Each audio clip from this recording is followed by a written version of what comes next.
Hello friends, आज हम fundamental of nursing के टॉप 30 एमसीक्यू को सॉल्व करने वाले हैं, जिसमें फर्स्ट एमसीक्यू रहेगा नर्सिंग इज डिफाइंड एज। तो इस नर्सिंग इज डिफाइंड एज का क्या आंसर रहेगा? नर्सिंग की परिभाषा असिस्टिंग इंडिविजुअल टू मेंटेन और रिकवर हेल्थ। इसका राइट आंसर रहेगा सी। क्या रहेगा? Option C. Then next question है, वो is the founder of modern nursing, यानी कि नर्सिंग के संस्थापक कौन थे? इसका राइट आंसर रहेगा option B, Florence Nightingale. Then next question है, normal adult pulse rate is, normal adult pulse rate क्या रहती है? तो उसका राइट आंसर रहेगा बी, 60 to 100 पर मिनट। देन नेक्स्ट क्वेश्चन है, normal adult respiratory rate, normal adult respiratory rate क्या रहता है? तो 12 से 20 पर मिनट ब्रीथ पर मिनट। तो इसका राइट आंसर रहेगा ऑप्शन बी, ब्रीथ पर मिनट।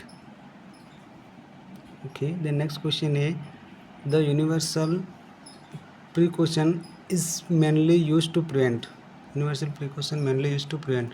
तो इन्फेक्शन को कंट्रोल करने के लिए यूनिवर्सल प्रिकॉशन मेनली यूज में लेते हैं। तो इसका राइट आंसर क्या रहेगा? क्वेश्चन नंबर 5 का ऑप्शन नंबर सेकंड, यानी कि बी। द नेक्स्ट क्वेश्चन है, the most effective method of preventing hospital acquire infection. इसमें most effective method of preventive hospital acquire infection को रोकने के लिए हॉस्पिटल में इसका कौन सा मेथड अपनाया जाता है? तो इसका राइट आंसर रहेगा ऑप्शन नंबर सी, यानी कि hand washing.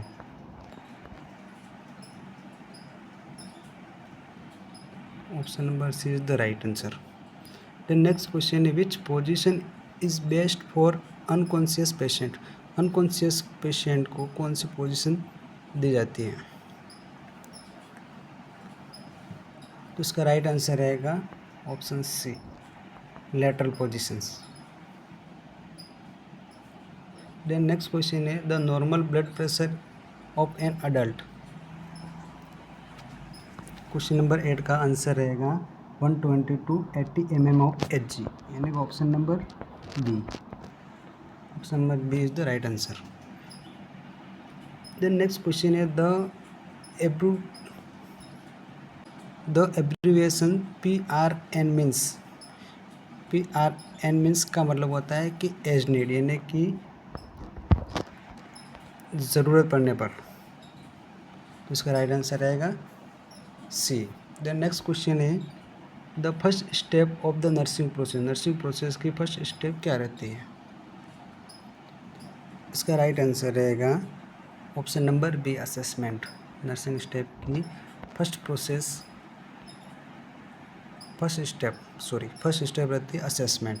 Then next question है, how many right of medication administration are commonly follow, यानी कि जो मेडिसिन पेशेंट को प्रोवाइड करते हैं तो उसमें अपन क्या क्या राइट्स रहते हैं? तो इसका राइट आंसर रहेगा ऑप्शन नंबर सी, यानी कि 10 राइट्स। तो 10 राइट कौन कौन से होते हैं? तो right patient, right medication, right dose, right route, right time, right documentation, right patient education, right to refuse, right assessment और राइट इवैल्यूएशंस। ये 10 राइट रहते हैं। देन नेक्स्ट क्वेश्चन है, which route provide the fastest drug action, यानी कि सबसे ज़्यादा drug किसके थ्रू, जैसे IV, SC, ओरल, किसके थ्रू जो ज़्यादा एक्शन रहता है ड्रग का? तो सब इसका क्वेश्चन का आंसर रहेगा आपके ऑप्शन नंबर सी, इंट्रावेनस। अगर ओरली से देते हैं तो उसके कम से कम 30 मिनट से लगते हैं और मैक्सिमम कुछ घंटों लगते हैं उसको एब्जॉर्ब होने में, एक्शन दिखाने में। ओके, और IM अगर लगाते हैं तो इसमें 5 to 15 मिनट्स लग सकते हैं और मैक्सिमम प्रभाव दिखाने में इसको 45 to 60 मिनट लगते हैं। तो IV में 30 से 60 सेकेंड, ऐसे ड्रग पे डिपेंड करता है, इंजेक्शन पे डिपेंड करता है। जैसे हम बोलस दे रहे हैं या फिर इन्फ्यूज़न जैसे पर ml के हिसाब से दे रहे हैं तो उस हिसाब से। और सबक्यूटेनियस रहता है 30 to मैक्सिमम 30 मिनट रहते हैं, सॉरी मिनिमम 30 मिनट, मैक्सिमम घंटों तक इसको प्रभाव दिखाने में इतना टाइम लगता है। तो इसका राइट आंसर रहेगा option number C. Then next question है sterile technique is also called, यानी कि स्टेराइल टेक्निक, इसका राइट आंसर क्या रहेगा क्वेश्चन नंबर 13 का।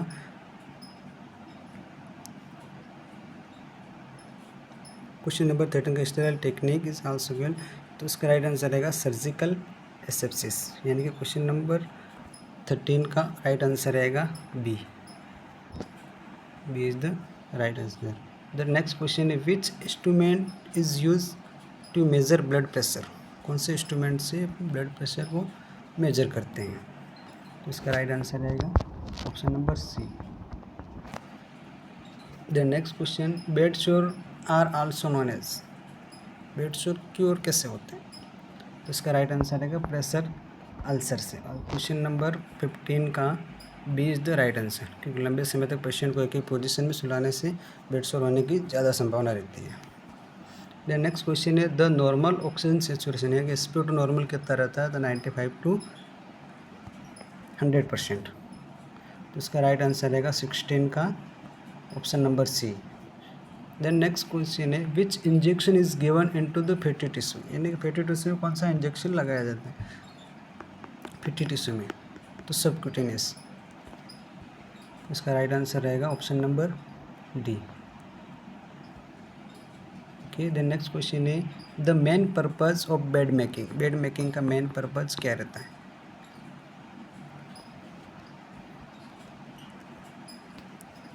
The main purpose of bed making, main purpose of bed making, यानी कि इसके patient comfort and infection prevent, patient को कंफर्ट लगना चाहिए, इन्फेक्शन प्रिवेंट करने के लिए बेड मेकिंग इसका मेन पर्पज रहता है। तो ऑप्शन नंबर क्या सही हुआ बी, यानी कि 18 का B is the right answer. Which colour bag is commonly use for infection biomedical waste, सबसे ज़्यादा इन्फेक्शन कौन सी BMW में रहता है, तो ऑप्शन नंबर सी येलो में, येलो में बॉडी पार्ट्स अगर डिस्कार्ड करते हैं तो उसमें सबसे ज़्यादा इन्फेक्शन होने की संभावना रहती है। तो commonly use for infection biomedical waste, तो इसका राइट आंसर रहेगा yellow, option number C. Next question है the best site of measure pulse in adult, यानी कि अडल्ट में पल्स मेजर करने के लिए कौन सी साइट बेस्ट रहती है, सबसे बेस्ट साइट रहती है option number A radial. Okay, then next question है the pulse is measure for, कितने टाइम तक अपने को पल्स मेजर करनी चाहिए, तो 1 मिनट तक, यानी कि 60 सेकंड, ऑप्शन नंबर डी। अगर पल्स इरेगुलर आ रही है तो 1 मिनट तक पल्स को मेजर करना चाहिए। नेक्स्ट क्वेश्चन है the normal urine output of an adult is approximately, normal urine output कितना रहता है इन अडल्ट में, उसका ऑप्शन नंबर रहेगा सी, यानी कि 1000 से 2000 ml पर डे के हिसाब से इसका नॉर्मल आउटपुट रहता है। देन नेक्स्ट क्वेश्चन है which vitamin promote wound healing, which vitamin promote wound healing, इसका आंसर क्या रहेगा, इसका राइट आंसर रहेगा बी, यानी कि vitamin C. Then next question है the purpose of inform consent,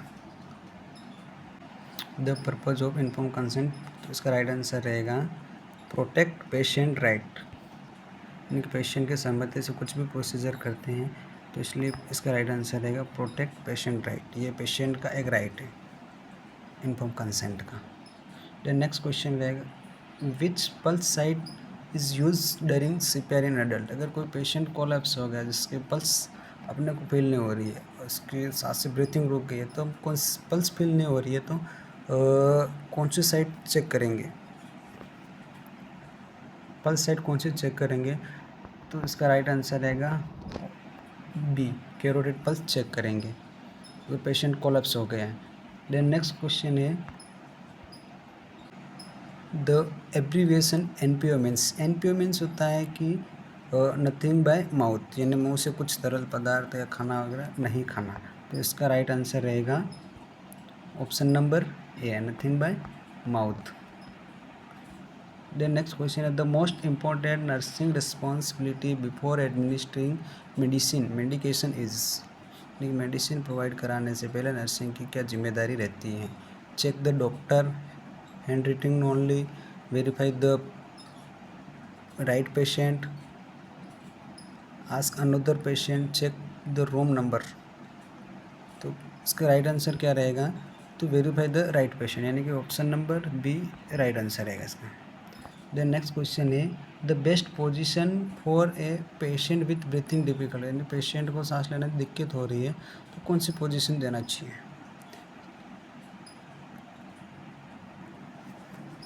तो इसका राइट आंसर रहेगा option number C, Fowler position. Patient की कंडीशन पे डिपेंड करता है, इसके वेरिएंट रहता है जैसे low Fowler position 15 to 30 degree angle पे, semi Fowler position 30 to 45 degree angle पे, स्टैंडर्ड फाउलर पोजीशन जो 45 to 60 डिग्री एंगल पे, हाई फाउलर पोजीशन होती है जो 60 to 90 डिग्री एंगल पे है। तो पेशेंट के कंडीशन पे डिपेंड करता है। Okay, the next question the nursing process the nursing process consist, nursing process में कितने स्टेप्स रहते हैं? तो ऑप्शन नंबर रहेगा C is the right answer, 5 steps. 5 steps कौन कौन से होते हैं? असेस, डायग्नोस, प्लानिंग, इम्प्लीमेंटेशन और इवैल्यूएशंस या इवैल्यूएट।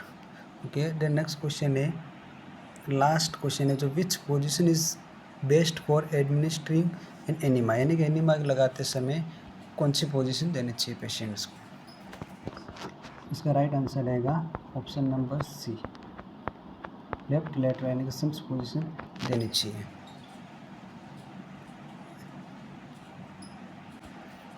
ओके फ्रेंड्स, आपको इस क्वेश्चन में कुछ नहीं समझ में आ रहा, कुछ डाउट लग रहा था, आप कमेंट में पूछ सकते हो।